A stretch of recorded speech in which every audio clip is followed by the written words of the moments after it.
stavlja, na drugom mestu su informacije. Kada imate prave informacije, lakše je doneti ispravne odluke. Pitanje koje vam postavljamo je: da li želite da postanemo prvi i jedinstveni slučaj u svetu gde se rudarenje litijuma odvija u naseljenom i poljoprivrednom kraju zapadne Srbije?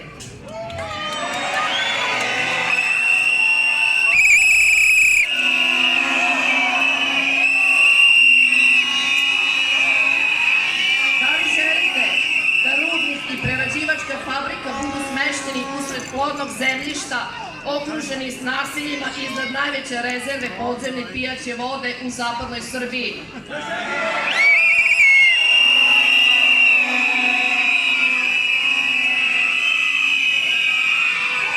Da li znate da je faza istraživanja projekta već uzrokovala štetan uticaj zbog curenja toksične vode iz rudnika, koja sadrži visoke nivoe bora, arsena i litijuma, što je dovelo do zagađenja zemljište i vode u poljoprivrednim oblastima?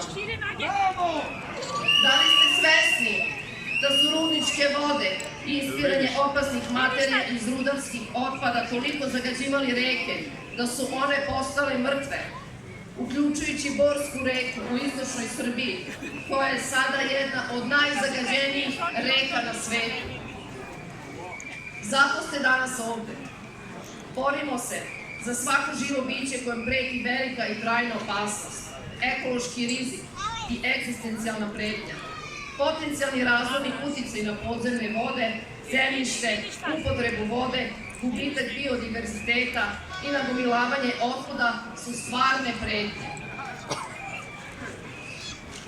Vaš dolazak ovde pokazuje da znate šta ne želite.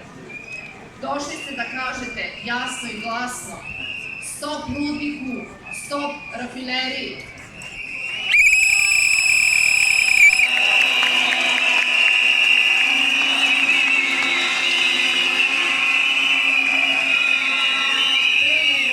Pre nego što vam se obrate govornici, želim samo da vam kažem da ukoliko primetite da među okupljenima postoje osobe koje imaju zadatak da destabilizuju protest ili da vas isprovociraju, molimo vas da ostanete smireni i dostojanstveni.